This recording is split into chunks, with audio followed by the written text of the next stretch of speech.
Today I wanted to go over some of the slide milling services that I offer for the Springfield Echelon, both the full size and the newer compact.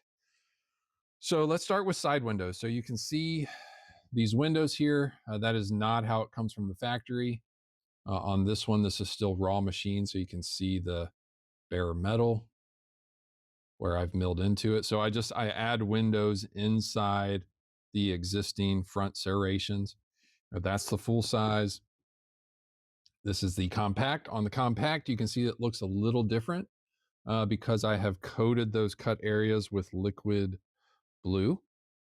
And we'll talk about coating. So liquid blue is an option if that's what you want. We'll talk about that and Cerakote. But those are the side windows. So if you're into that kind of thing, I can add those to your Echelon. And then the other service that I offer is porting services. So I can do two different styles here. Well, actually, three different styles. The first would be just inline ports. Now, this is my great porting. There's 8 ports there. So just a play on words, GR8, great porting. And this works out really well, actually. If you followed my channel, follow my social media, you'll see plenty of testing, velocity data, recoil data. I've even done some gel testing with this style porting. So that works out really well. Now, if you don't want to be that aggressive with it, that's okay. I can cut back on the number here. I kind of leave that up to you. If you want to do 4, 5, 6, 7, we can do that. I can definitely play with that to give you what you want. That is inline porting.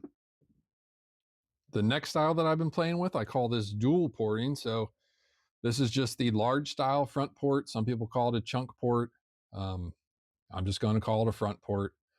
But it's the front port with some inline ports in front of it.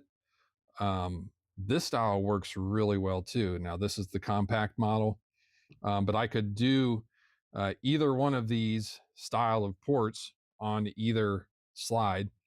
Um, as far as the inline ports go, I wouldn't do the great porting on the compact. There just isn't enough room there. 6 is the maximum I can put on there. On the full size, if you want to do the dual ports, I could do them just like we have here, the dual port with 4 in front of it. Or I could do, the large port with up to 6 behind it. So those are 2 options. The third option would be to just do the in port. So none of this back here, just add the in port. And that is an option. We could do just that. I haven't actually tested that on this pistol. But if this runs, that's going to run because that's obviously less porting. I have tested it on a Glock 19 and on a Smith and Wesson M&P, and it helps. But I just wasn't really impressed with it. These when you shoot these, um, you know, you can tell it's pretty impressive um, how much or how well it kind of just reduces the recoil of the gun. It's pretty neat. But those would be the options, the 3 different options. Now on this style, you'll see that the front sight is moved. So when I do this large window, the dovetail for the front sight is going to go away. It's going to get deleted, milled away. So what I do is I move it back and I just do a Glock style. So the little slot, and then you'll see underneath there, this is still raw machine, so it's silver. Um, you co-bore so you have a nice flat area for the head of the screw to rest on. And what I do is I modify the sight. So this was an OEM Echelon front sight. I take it, I mill the bottom off, and then I add the tapped hole to it. We can see that. But that is what I do to your front sight, and that is included with the dual porting or the front port. That is included in the cost of that service. And then I'll blue this area. I wanted to leave this uncoated because it's easier to see, what's actually been done to it. So I'll blue that, include a screw with it. That's all included with that service. Now let's talk about coating.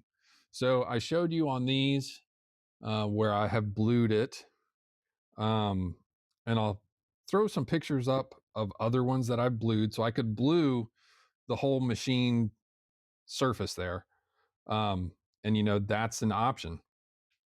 Now the bluing, I tell people, is a maintenance coating. Okay, so the bluing, you're going to want to keep that clean. You're going to want to keep it oiled. You might have to reapply it. So I just use the stuff that you can buy, off the shelf, the Birchwood Casey bluing. You put that on there, it turns the metal black. You will get sometimes some slight discoloration around the area you've blued where it matches up with the factory.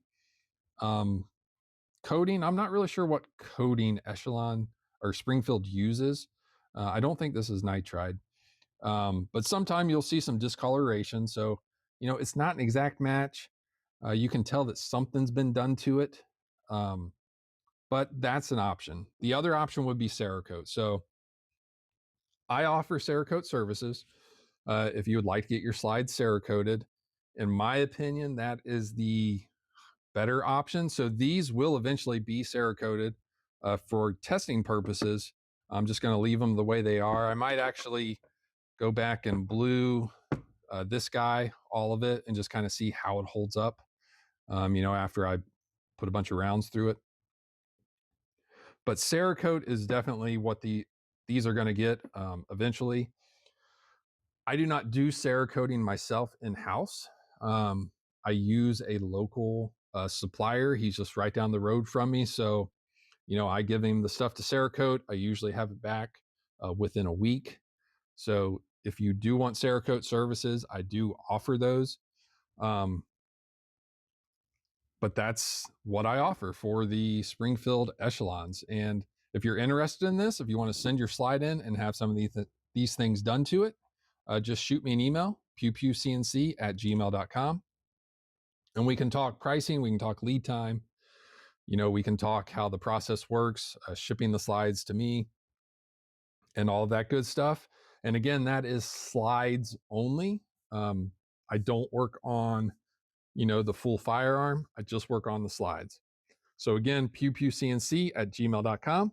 Thanks for watching.